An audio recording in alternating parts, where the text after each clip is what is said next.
আমি এখানে নিয়েছি 250 গ্রাম মুরগি, ব্রয়লার মুরগি নিয়ে কেটে নিয়েছি। তারপর ভালো করে 3বার করে ধুয়ে নিয়েছি। ধুয়ে পানিটাকে ভালো করে শুকিয়ে নিয়েছি। এবার দিয়ে দিব মশলাগুলো: হলুদ, লবণ, মরিচ, ধনে গুঁড়ো, জিরার গুঁড়ো। এবার মাখিয়ে নিব। হ্যালো এভরিওয়ান, সবাই কেমন আছেন? আমি Tanjum cooking, back to my channel. আসসালামু আলাইকুম।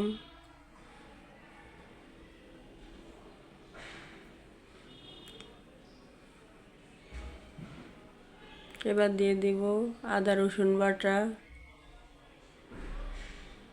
দিয়ে আবার ভালো করে মাখিয়ে নেব। এরকম কিন্তু শুকনাই রাখলে কিন্তু ভালো হয়। পানিটাকে ভালো করে শুকিয়ে নিলে কিন্তু মুরগির চপটা কিন্তু ভালো হয়, ভাজতেও কিন্তু অনেক সুবিধা হয়।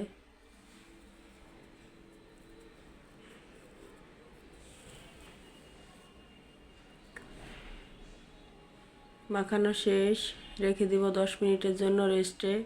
এবার নিয়ে ডোটা তৈরি করে নিব। এখানে আমি 2 কাপ পরিমাণ বেসন নিয়েছি।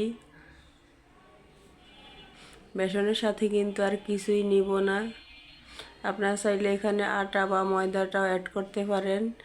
এবার এগুলোর ভালো করে একটু চাক থাকে, ওটাকে একটু ভালো করে ম্যাশ করে নিব।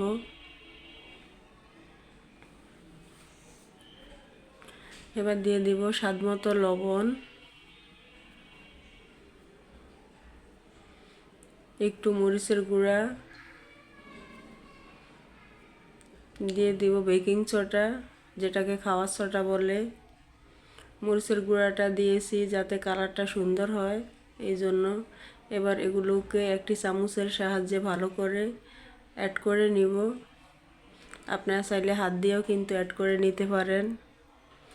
এবার একটু একটু করে পানি দিব। পানি দিয়ে কিন্তু ডোটা তৈরি করে নিব।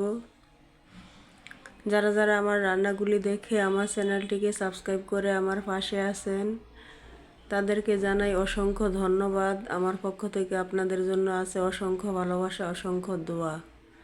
একটু একটু করে পানি দিব আর একটু একটু করে ব্যাটারটা তৈরি করে নিব।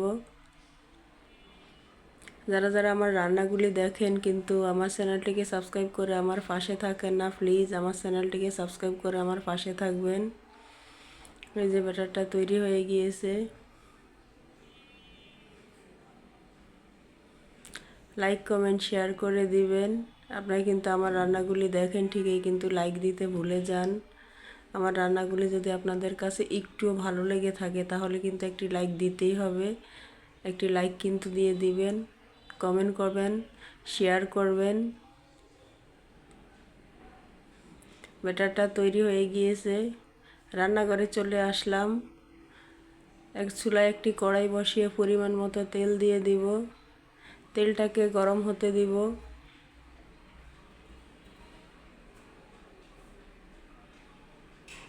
তেলটা গরম হয়ে গিয়েছে। এবার আমি দিয়ে দিব মুরগির পিসগুলোকে বেসনের সাথে অ্যাড করে এরপরে কিন্তু তেলে দিয়ে দিব। আমি চামচ দিয়ে দিচ্ছি, আপনারা চাইলে হাত দিয়েও দিতে পারেন।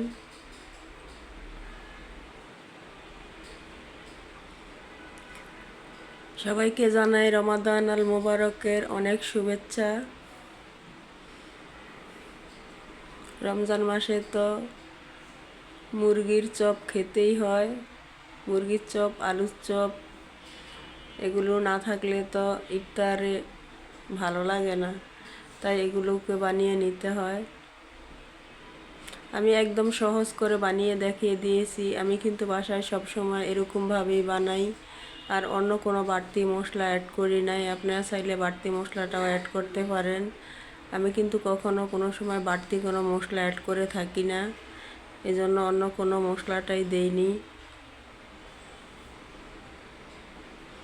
1 ফিট হয়ে গিয়েছে, এবার আরেক ফিট করে দিব। এভাবে আমি সবগুলো চপ ভেজে নিব।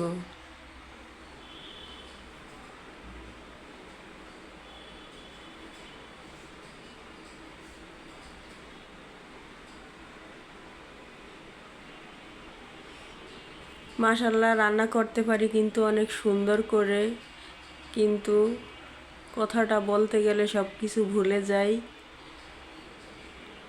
এই জন্য আপনারা কিছু মনে করবেন না, একটু ম্যানেজ করে নেবেন।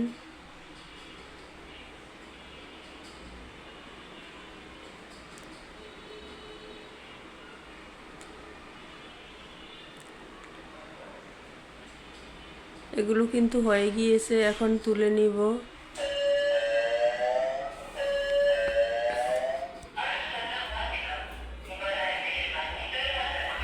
বাকিগুলো কিন্তু এভাবে ভেজে নিব। আমি এখানে একটি জ্বালনিতে টিস্যু বিছিয়ে নিয়েছি।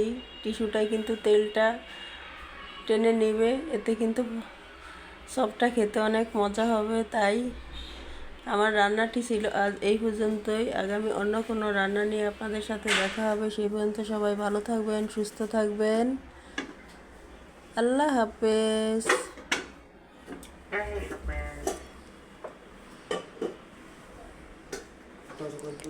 আসসালামু আলাইকুম।